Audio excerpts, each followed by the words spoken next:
मैं अकेला ही चला था जानिबे मंजिल मगर, मैं अकेला ही चला था जानिबे मंजिल मगर, लोग साथ आते गए और कारवां बनता गया।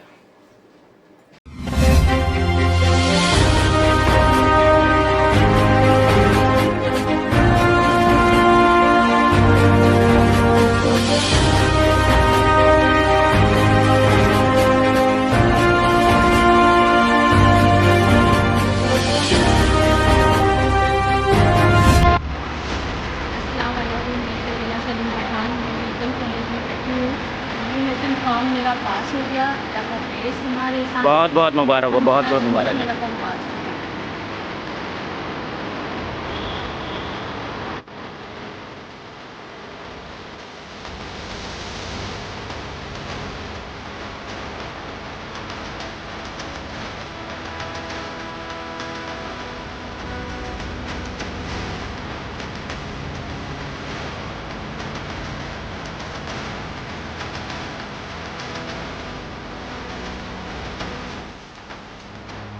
कैसे हो दोस्तों, मैं मोहम्मद नईम शेख तुम्हें बताना चाहता हूं कि हमारी एम पॉलिटिकल पार्टी के तहत 184 बाइकल्ला, 185 मलबार हिल और 186 मुंबा देवी से हमने अपना विधानसभा 2024 का नॉमिनेशन फॉर्म सबमिट कर दिए।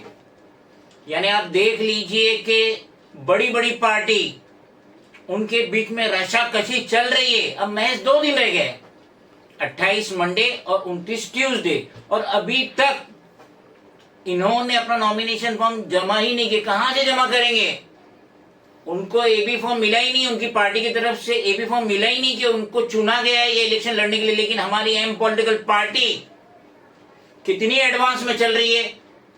जब मंडे ट्यूसडे जो रशाकशी चलेंगी, भीड़ रहेगा, हुजूम रहेगा, पुलिस को कंट्रोल करने के लिए बहुत तकलीफ होंगी, और इलेक्शन कमीशन के जो स्टाफ रहेंगे, रिटर्निंग स्टाफ रहेंगे, उनको हैंडल करने में इतनी तकलीफ होने वाली। लेकिन हमारी एम पॉलिटिकल पार्टी 3 दिन 4 दिन एडवांस में चल रही है और हमने अपना पूरा काम कर दिए।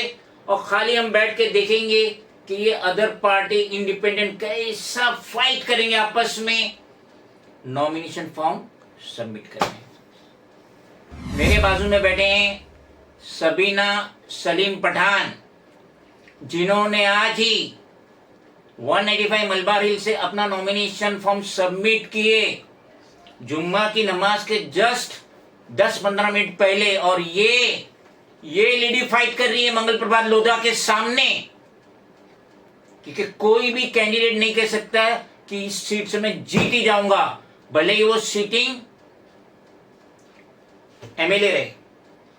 हमने अपनी आंखों से देखे कि इंदिरा गांधी भी एक टाइम लोकसभा का इलेक्शन हारी है, और अभी भी हमने अपनी आंखों से देखे स्मृति ईरानी अमेठी से वो भी लोकसभा का इलेक्शन हारे। तो कोई नहीं कह सकता कि ये सीट मेरे बाप की जागीर है।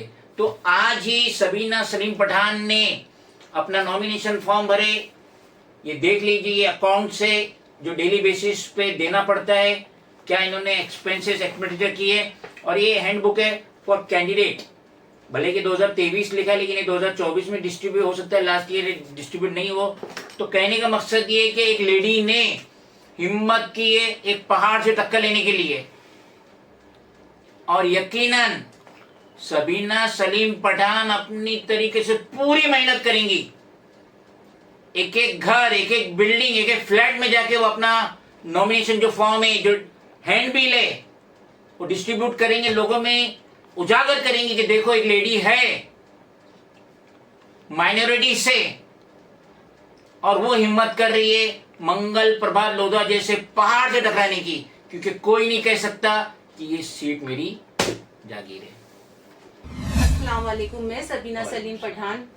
मैं लोगों से एक चीज ये कहना चाहती हूँ कि शायद लोगों को लग रहा है कि मैं पहली बार इलेक्शन में खड़ी हुई, मगर मैं एक 2-3 बातें कहना चाहती हूँ तारदो तुलसीवाड़ी के वासियों से कि हमारे खानदान में मेरे मामू सरफराज पठान जो दिल्ली के हैं, संगम बिहार के, वो कांग्रेस की पार्टी से भी वो वहाँ से लड़े थे। Very good. मेरी नानी जब गाय का लोगो चलता था, गाय बछड़ा, हाँ गाँव बछड़े का, तो मेरी नानी बरेली शरीफ से मेरी नानी खड़े कांग्रेस की हुए टिकट पे, कांग्रेस की बहुत टिकट पे। अच्छे, बहुत अच्छे। और रुखसाना पठान तुलसीवाड़ी से मेरी मम्मी वो भी इलेक्शन में खड़े हुए थे सर।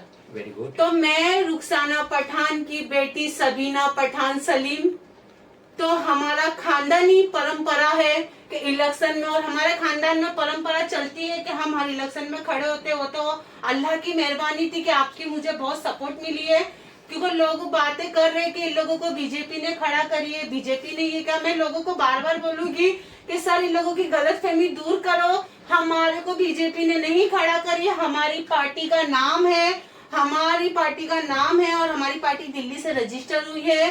तो लोगों की ये गलतफहमी दूर निकाल दीजिए कि हमको बीजेपी ने खड़ा किए।